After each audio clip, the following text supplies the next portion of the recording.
Rise Up Radio, our mission is simple. To connect, Inspire, impact, transform, we will connect with our city's people and businesses. inspire all of us to achieve our dreams, Transform the city by focusing on the resilience of our people. and positively impact all who live and work here. Rise Up believes our city is a city on the rise. And all of us need to broadcast just how truly amazing this city is. Welcome to the show. This is Tom Kester, your host for Rise Up Radio, Business Innovators Radio, and I'm here in San Antonio today talking with James Groh, a financial advisor at the Summit Group here in San Antonio, Texas. James helps clients across the country manage your finances. Welcome to the show, James. How are you doing today, my friend? I'm doing great, Tom, and thank you very much for pronouncing my name correctly. That is James Groh. A lot of people mispronounce it because it felt a little funny. It's spelled G-R-O-H. But an easy way to remember it is just to remember my tagline, Grow Your Money with James Groh. James, what are we going to be discussing here? It's quite a bit of information, and I really am interested in it. Yeah, sure. I'll be talking about 4 topics I've seen repeatedly in my business and which I think will be of great interest to your listeners. They all deal with ways to save money, make money, and plan for your financial future. But number 1, how to use the 401k brokerage window in your company's retirement plan to increase your portfolio's return. Number 2, retirement plans for the business owner. Number 3, how to plan for long-term care and the different types of long-term care insurance. And number 4, the 3 big financial questions veterans must answer when leaving the military. Should I take the Veterans Group Life Insurance? Should I take the Survivor Benefit Plan? And what should I do with my Thrift Savings to Plan account? Before we get into those steps, would you please give us a general description of what you do and how you're different from other financial advisors? When people ask me, James, what do you do? I tell them investments, insurance, and financial planning. I offer numerous types of insurance, including life, health, vision, dental, disability, and long-term care insurance, and I offer both group and individual plans. I also provide my clients with a broad spectrum of investments, including mutual funds, ETFs, stocks, bonds, SMAs, and annuity products. Now, finally, I help my clients plan for various financial goals, including retirement, survivor needs, tax reduction, future educational expenses, and estate planning. Now, if I had to pick one way I am unique from most financial advisors, it would be I am fully independent. Whether I'm choosing an insurance or investment product, I can use whatever is best for my client. I'm not restricted to certain insurance companies or certain investment products, and most financial advisors cannot honestly say the same. Now that we know some of these products and services you provide, let's start with topic number 1, how to use the 401k brokerage window in your company's retirement plan to increase your portfolio, and what is a 401k brokerage window? Well, some 401k plans only allow their participants to choose from a limited number of investment options, perhaps 20 or 30 different mutual funds. Moreover, not all of these mutual funds will be relevant to all 401k participants. Some are meant for aggressive investors, others are better for conservative investors, and so others are just bad mutual funds. Therefore, each participant will have even fewer relevant investment options. However, there is good news for some 401k participants. Your 401k may have a brokerage window available. Now, you may have heard it called something else, such as personal choice retirement account, broker link, or self-directed brokerage account, but all these terms mean the same thing. It's pretty simple. You can choose from the list of mutual funds your company provides, or you can work with me and have access to many more investment options. Simply put, the more investment options you have, easier it is to build a portfolio that meets your risks and goals. Now, Tom, if I presented you a portfolio for your retirement savings, but then I told you I only had access to 20 mutual funds to build this portfolio, would you feel confident you're getting the best portfolio possible? No. I'd be really concerned. Exactly. But that's what most 401k participants are asked to do. What other investment options are available using the brokerage window? Well, it depends on the 401k provider. However, there are typically several thousand mutual funds you can trade without any transaction charge, as well as individual stocks and ETFs that you can trade with a small transaction charge, commonly only a few dollars. Which 401k providers offer the brokerage windows? Most 401k providers have capability to provide a brokerage window. Some well-known providers include Fidelity, TIAA, Aon Hewitt, TD Ameritrade, Schwab, and Merrill Lynch, but there are more providers who offer this service. Is the brokerage window only available to 401k plans, or it is also available in any other employee plans? That's a good question. Because the 401k is the most common plan in the marketplace, I typically use the term 401k brokerage window.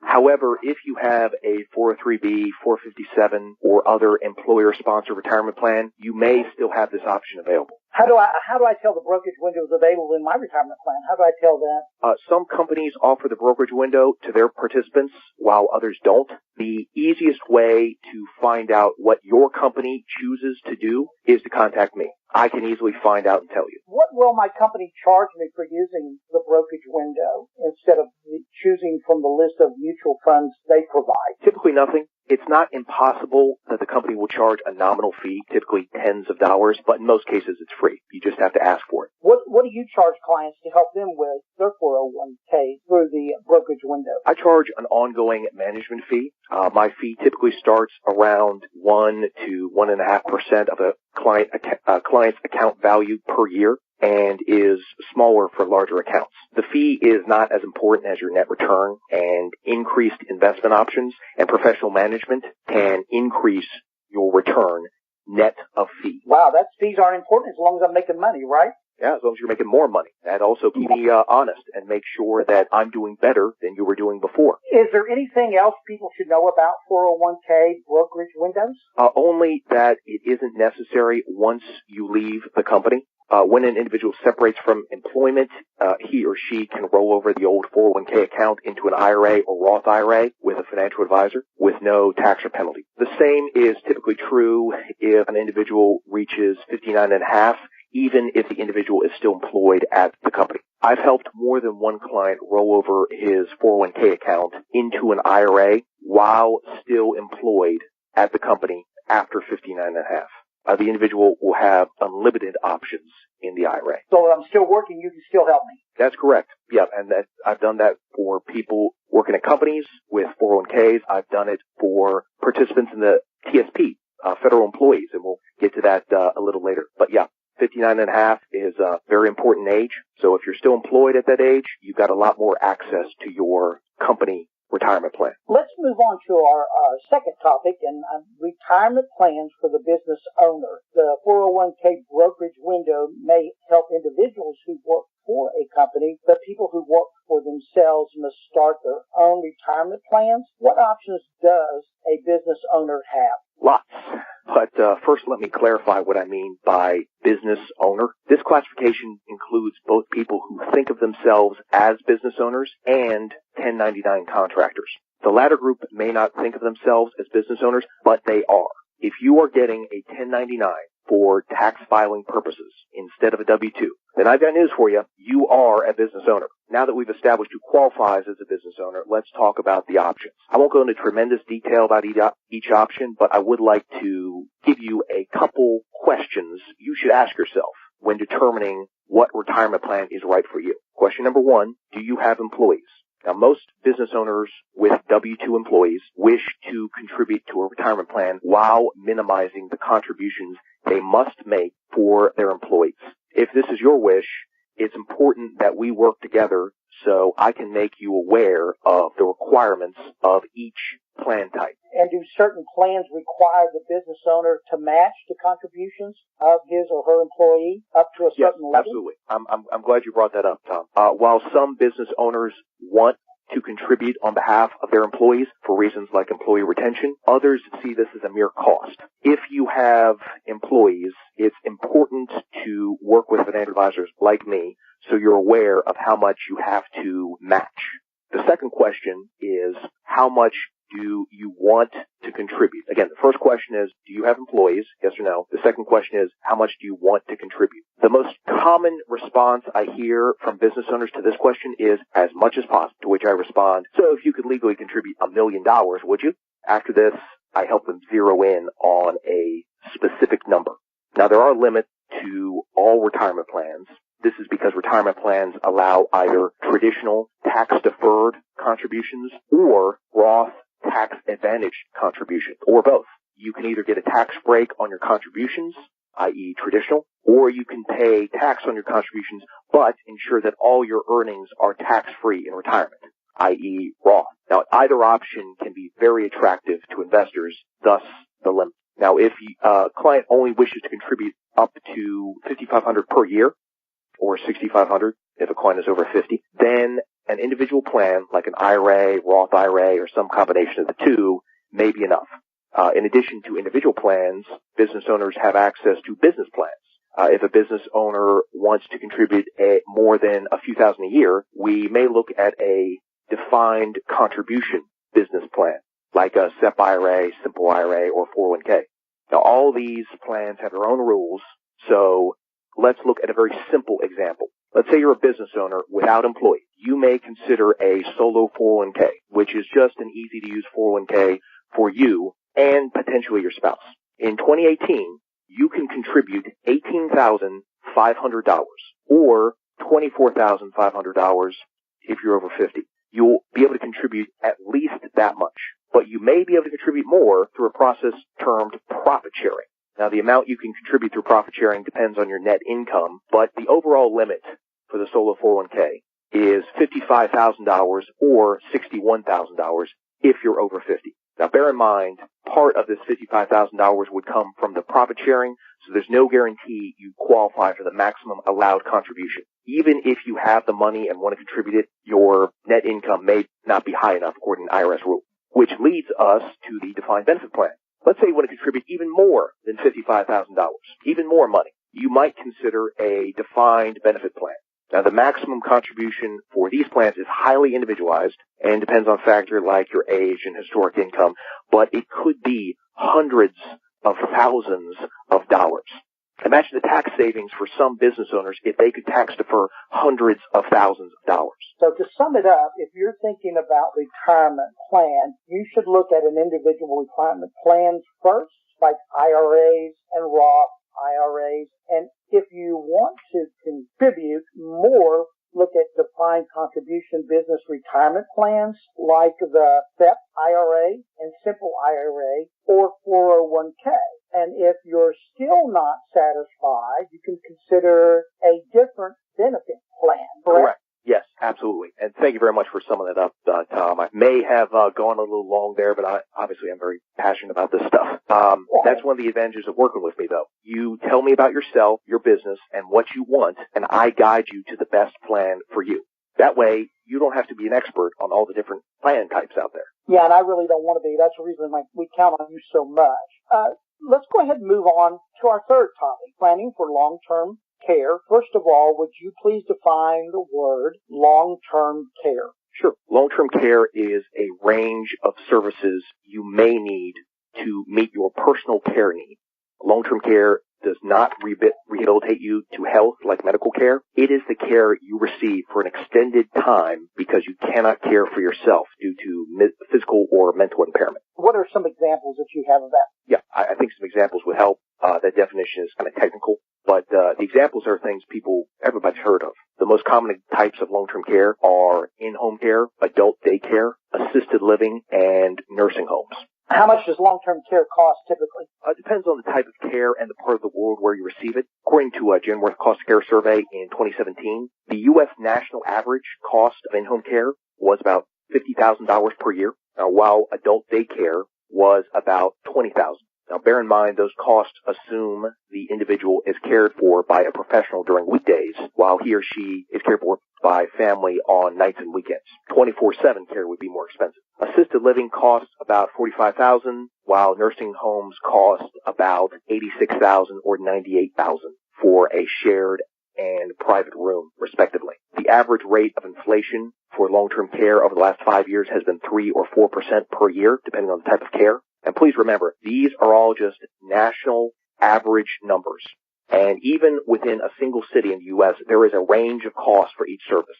Bottom line, long-term care can be expensive, especially considering the amount of time some people need it. And what's the average time people spend in long-term care? Just like cost, there's a range, but the U.S. Department of Health and Human Services states on their long-term care website, longtermcare.acl.gov, that the average time spent in long-term care is 3 years.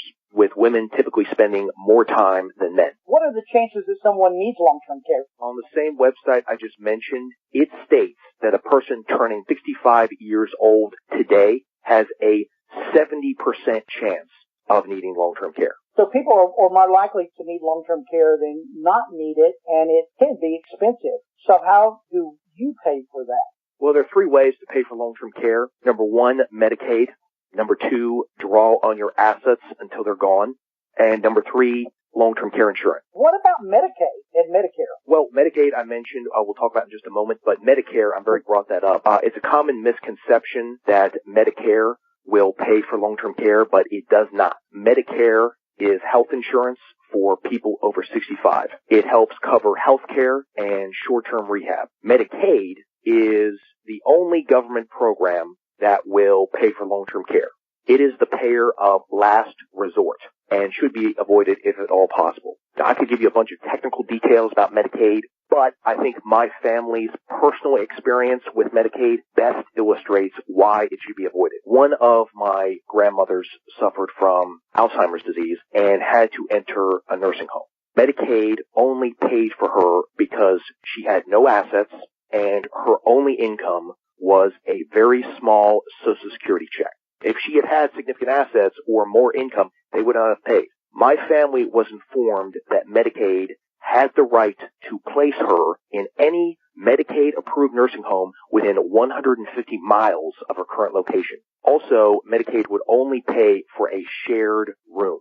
My family had to find a Medicaid-approved nursing home that would take her in the city where she had family members, sign over her Social Security check so it went directly to the nursing home, and pay the nursing home extra so she could get a private room. And the family had to accomplish all this within a week to avoid seeing my grandmother moved to a different city. Medicaid is administered by the state, so each state is different, but this story could easily take place in any state in the U.S. I'm really sorry to hear your family went through that, but I'm glad it turned out all right in the end. Could you tell us about the other options for paying for long-term care? Drawing on your assets until they're gone is the only option if you don't obtain insurance. There's not much more I can say about this option since each person's investment portfolio is unique. However, if you plan, there are several types of long-term care insurance to pick from. First, there's traditional long-term care insurance. This is the most well-known option. You pay a small premium each month, and if you need long-term care, then you have access to a big pool of money to pay for it. Some of the most popular advantages of this type of insurance are, number one, you pay a small premium to get a big benefit. Number two, inflation protection, i.e. your benefit increases each year. And number three, spousal benefits. For some policies, if both a husband and wife have a policy, the wife has access to the husband's benefit if she needs long-term care. Furthermore, she keeps both her and her husband's benefit after his death while continuing to pay only her premium. The same is true for the husband if he's the one who needs care. The disadvantages are, number one, the premium is not guaranteed to stay the same. And number two, you may pay into the policy and get nothing out of it, like car insurance. Now that said, if you live to age 100, Tom, and never had a car accident, would you be upset? No, I'd really be relieved. Exactly. There's permanent life insurance with a long-term care rider. This is typically purchased by younger individuals in their 40s or 50s who need life insurance anyway and decide to plan for long-term care as well. The advantages of this type of insurance include, number one, the premium will not go up. Number two, indemnity or cash benefit, i.e. if you need long-term care, then the insurance company just cuts you a check and you spend it on whatever you want. Unlike the reimbursement benefit, most traditional long-term care insurance policies. And number three, someone will get something out of this policy. You will either use it for long-term care or die without using all your benefit and leave your beneficiary a death benefit. It's even possible the policy will accumulate tax-free cash value, and you could use it even if you never need long-term care. The biggest disadvantage of this policy is no inflation protection, so it's important to consider inflation when determining how much benefit to buy. Third and final type of long-term care insurance is asset-based long-term care insurance. You may have heard it called a different name like single premium long-term care insurance, but this is a misnomer because it is possible to fund it with multiple premiums over the course of several years. However, most commonly, this type of insurance is funded with a single contribution. Often it's used by individuals or couples who have a large amount of cash, CDs, mutual funds, etc., that they do not need for retirement income or any other need. They may even be reserving this asset for possible long-term care, and as they put it, self-insuring. But why self-insure at a ratio of 1-to-1 when you can insure at a ratio of 3-to-1, 4-to-1, or infinity to 1? What I mean by that is this. For example, a client of mine in her late 60s put $100,000 she had in cash that she didn't need for retirement income or anything else into an asset-based long-term care policy to get over $300,000 in long-term care coverage. If she needs long-term care, the insurance company will help to pay for whatever type of care she wants with a lifetime cap of $300,000? Slightly more than $300,000, but yes, that's the gist. So do you see what I mean by getting a ratio of 3-to-1? Yeah. She puts in $100,000, and now she has about $300,000 in long-term care benefit. But what do you mean when you said insuring yourself at a ratio of infinity? I like the word infinity to 1. Very dramatic, isn't it? And probably not going to get to infinity, but you could definitely get pretty high. A husband and wife client of mine put in $50,000 for both of them. It's a joint policy. This $50,000 gets each of them $25,000 in long-term care coverage per year, and it's going to go up in inflation. So you see what I mean by infinity to 1? In other words, since there is no cap on the benefit, the ratio is unlimited. Exactly. Both the husband and wife could wind up getting hundreds of thousands of dollars for long-term care. But what happens if the individual or the couple dies without ever, needing any long-term care? Then the beneficiary of the policy gets the premium, i.e. the money they put in, plus a small additional death benefit. Let me ask you this question. What if they want their premium back while they're still living? That is policy specific.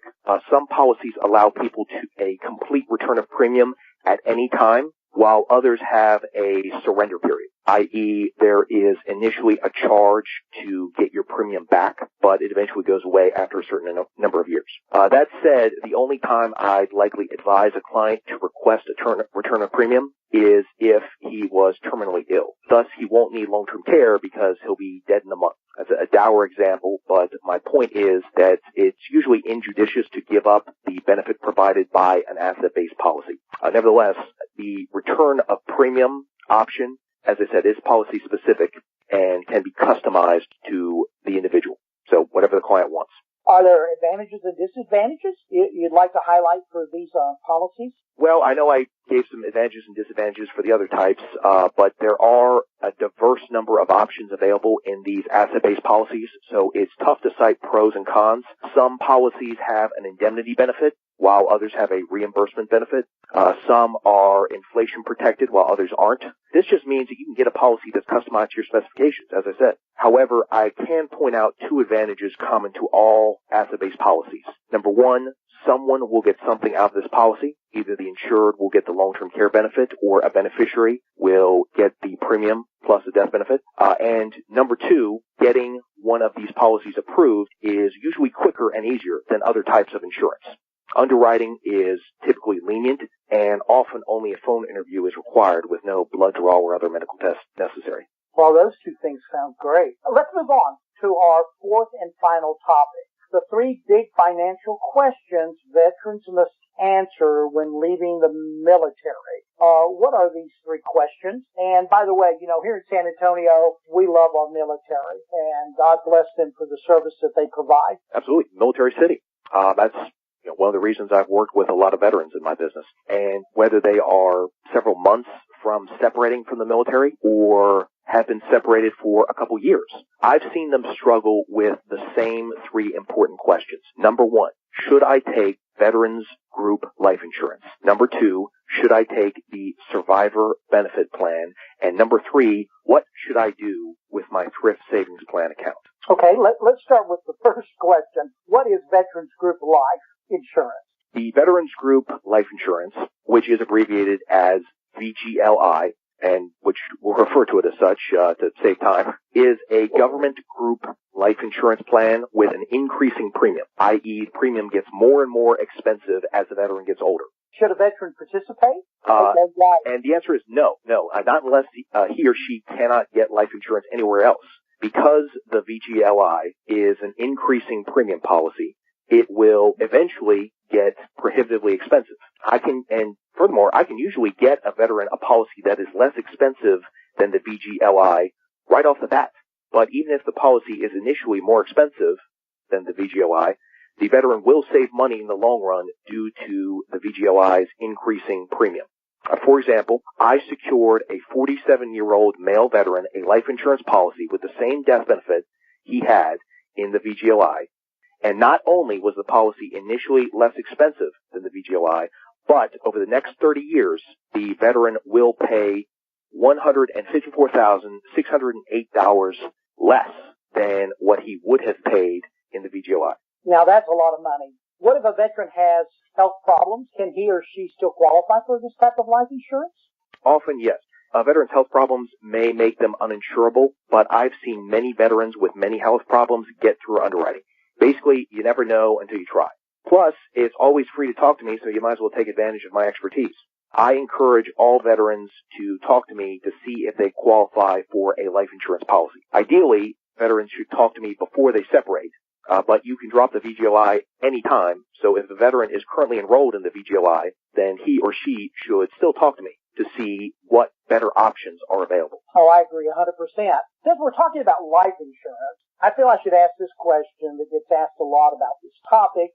Should you get a term or permanent policy? The short answer is it depends. The major advantage of term insurance is it's inexpensive, while the major advantage of permanent insurance is it doesn't expire. There are other advantages as well, e.g. permanent insurance products can accumulate tax-free cash value or have riders for things like long-term care. Basically, anyone purchasing a life insurance policy should ask him or herself, what is the purpose of this insurance? In the example I just gave, the veteran who saved over $150,000 or will save over $150,000 over the next 30 years. The veteran was transitioning to a civilian career and was most concerned that he would die before he fully retired from his civilian job, thus leaving his wife and children without the means to support themselves. He was less concerned about being covered after he retired from his new civilian job down the road. Furthermore, he was on a tight budget and needed to keep his premium low. These criteria made him a good candidate for term life insurance. Now, he may convert his term policy to a permanent policy in the future. Other people may be better suited for permanent life insurance or a combination of term and permanent. That's why it's important we work together to determine the best life insurance choice or choices for you. Let's move on to the next question. Should I take the Survivor Benefit Program? And what is this program? When you've retired from the military, you can either receive your full retirement pension or participate in the Survivor Benefit Plan, which is abbreviated SBP. Now, if you elect for the SBP, you will receive a reduced pension, but your beneficiary will receive a survivor benefit if you predecease him or her. If you elect for the full pension, you can use some of the additional benefit to purchase life insurance as a substitute for the survivor benefit. Well, I like it. Who can the beneficiary in this be? There are several options for the beneficiary, including spouse and children, and in some cases another individual. However, the formula they use to calculate costs and benefits for individuals other than a spouse make the SBP far less attractive. So practically speaking, the only option is the spouse. Should veterans opt for the SBP or buy life insurance? Assuming the veteran is insurable, and as we discussed, most are, the veteran should consider life insurance due to the 5 big drawbacks to participating in the SBP. Number 1, once you start, you cannot stop outside of a short window. If you elect for the SBP prior to retirement, then you cannot get out of it except in the 3rd year and only the 3rd year of your retirement. Now that said, you should decide before you separate. If you try and get out of the SBP in the 3rd year, you will be older, and thus life insurance will be more expensive, and that's assuming you're still insurable. You can change your mind about life insurance anytime you want. It's easy. You just stop paying the premium and cancel the policy. If you participate in the SBP and your spouse dies in year 5 of a 40-year retirement, then you're stuck with a reduced pension for 35 years for no reason. Number 2, which would your spouse rather have? A lump sum of tax-free money, life insurance benefit, or a taxed stipend, SBP benefit? If your spouse really wants a stipend, then the distribution of the life insurance benefit can be controlled, but either way, the life insurance benefit is tax-free. Number 3, if your spouse dies 1 year after you, then successor beneficiaries get nothing. If you use life insurance, your spouse could leave a legacy to family or charity. Number 4, life insurance premiums can stay the same, but the cost of the SBP will go up every year. In fact, life insurance premiums can even go to zero in certain permanent policies because the accumulated cash value in the policy starts paying the cost of insurance. And finally, number 5, the SBP directs life event. For example, if your spouse remarries after you die, he or she could lose the survivor benefit. Another example relates to divorcees. I've met several veterans who divorced and remarried only to be unable to change the beneficiary on the SBP. In other words, the ex-wife or ex-husband must remain the beneficiary of the SBP. You can change the beneficiaries on your life insurance policy anytime you want. You know, that sounds like there's a lot of downsides to the SBP. Why in the world does anyone take it? The number one reason I've heard from vets for why they took the SBP is they had so much to do to prepare to transition to civilian life that they didn't have time to investigate a life insurance alternative. It definitely doesn't help that if the veteran is married, the military requires the spouse to opt out of the SBP, and veterans often describe the military's education on the SBP as poor. And while I sympathize, I urge people retiring from the military to find the time to talk to me about the SBP before they separate. I offer flexible scheduling, and I can talk to clients on nights and weekends, either in person or via phone or Skype. And we can talk nationwide or worldwide even. People are willing to take the time to talk to me. I will make myself available. We'll finish with the third question. What should I do with my thrift savings account, and what is this program? The Thrift Savings Plan, which is abbreviated TSP, is a retirement savings plan for federal employees and military personnel. The TSP account is treated much like a 401k account. When a military or civilian federal employee separates from employment, he can move his TSP account. The same is true when an individual reaches 59 and a half, even if he is still employed. I mentioned that about 401ks a little while ago. Assuming the individual doesn't just withdraw the money and spend it, which would result in a tax and possibly a penalty, he can either leave the account in the TSP system when he retires, or even separates from the military, even without retirement, or roll it over into an IRA or Roth IRA. Okay, and then that's when he reaches 59 and a half or something like that. Is that correct? No, let me clarify that. I'm sorry I may have gone off on a tangent there, but if someone separates from the military or from federal service, someone is a civilian federal employee and they move to a civilian job, for example, that person has the right to roll over his TSP account into an IRA, Roth IRA, just like a 401k. When you leave a company, you can roll over your 401k into your new 401k or into an IRA/Roth IRA. So TSP participants have the same rights. On a side note, if somebody is over 59 and a half and is still working for the government as a military or civilian employee, they too can roll over their TSP account to an IRA/Roth IRA. What's the advantages and disadvantages of leaving your TSP account where it is? The only advantage of the TSP system is its low cost. If you roll over your account to a financial advisor, you will pay him to manage your account. As I previously mentioned, my annual management fee starts at 1 to 1.5% of a client's account value per year and is lower for larger accounts. There is no such management fee in the TSP. I don't think this is a significant advantage because a client's net return is what's most important, and the disadvantages of the TSP system make achieving your desired return more difficult. One of the major disadvantages of the TSP system is lack of diversification. The TSP has 3 stock funds, C, S, and I. That's the C, S, and I funds. 2 bond funds, F and G, and the life cycle funds, which consist of combinations of the aforementioned 5 funds. Numerous market segments in both the stock and bond market are not represented in the TSP system, And with so few options, you may find it difficult to build a retirement portfolio that meets your risks and goals. Tom, when we discussed the 401k brokerage window, I asked you if you'd feel confident in a portfolio I presented to you if I told you I only had access to 20 funds to build it. I repeat that question, only in this scenario, I only have access to 5 funds. Are you confident you're getting the best portfolio possible? Not at all. Exactly.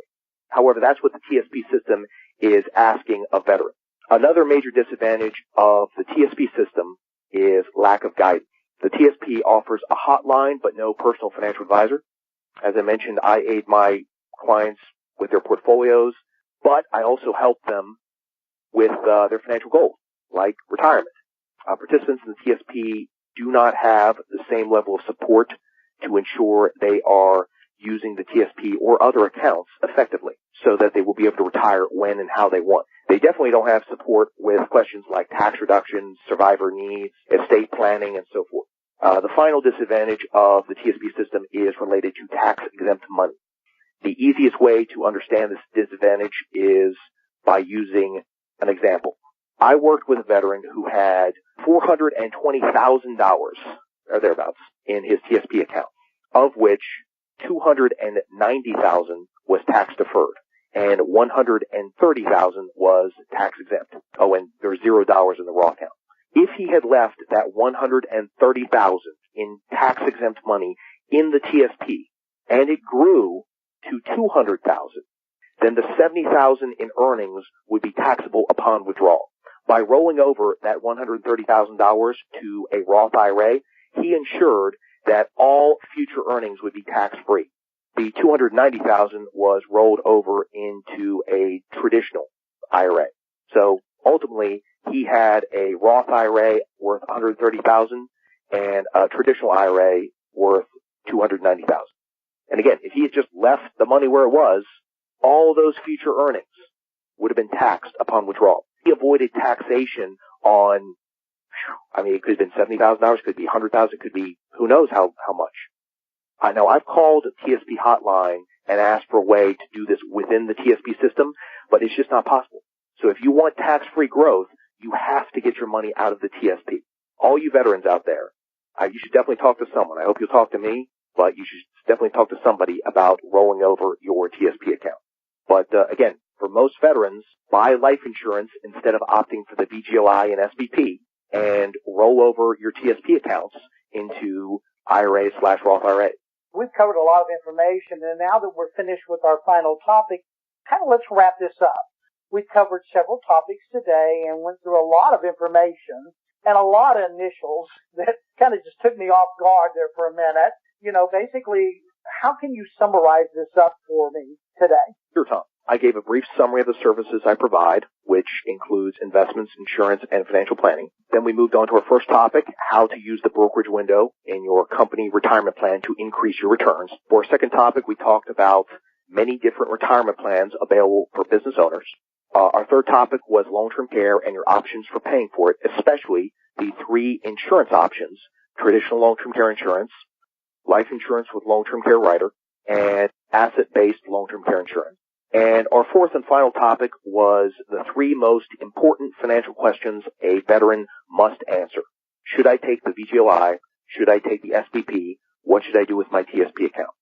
Now, if anyone wants more information on any of these topics or is interested in a free no-obligation consultation, I'm going to give my contact information to Tom. But okay with you, I'd like to give a disclosure statement. Is that all right? Yeah, absolutely. Okay, excellent. Well, the non-legalese version of the disclosure statement is this is all general information. I hope that you'll all contact me and we can set up a private consultation so we can move from this general information to information that is very specific to you. But here's the legalese version. Investment advisory services offered through the Summit Group, a registered investment advisor. This information discussed is provided as a courtesy for informational purposes. The Summit Group does not offer legal or tax advice. Basically, we're not attorneys or CPAs. We are financial advisors. Please consult the appropriate professional regarding your individual circumstance, and that would be me. Yeah, it would be you, my friend. And I will include in the show notes and everything when I do this, your contact information, but go ahead and give it to us so that they, listening to this show today, they can actually get in touch with you, right after this airs. So what is the best way to contact you, my friend? Best way I'd say is by phone. In fact, I'm going to give you my mobile number so you can reach me anytime. That is 210-970-5871. Again, that's 210-970-5871. And also reach me by email at james@thesummitgroupadvisors.com. And I'm going to spell that out, just to be on the safe side. Again, that's James, James, at the, D-H-E, Summit, S-U-M-M-I-T, Group, G-R-O-U-P, Advisors, ADVISORS.com. And I want to make sure everybody knows that advisors is plural and recognize that it, is spelled with an O. So that's my email. There's my phone number. And finally, I'll give you our website. If you'd like to check that out, you can go to thesummitgroupadvisors.com. That's good. I appreciate that. And I would encourage anybody after they're listening to this broadcast to be able to contact James because he comes highly recommended. I would recommend him. This has been a lot of information, but it's very good information that hopefully we can all glean something from and take advantage of. Once again, I would encourage you to talk to James whenever you get a chance. James, I really want to take this time to say thank you for being a part of the show and providing all this very interesting information and valuable information that we all need before we retire and after we retire. This is Tom Kessler from Rise Up Radio, Business Innovators Radio, saying thank you and have a great day.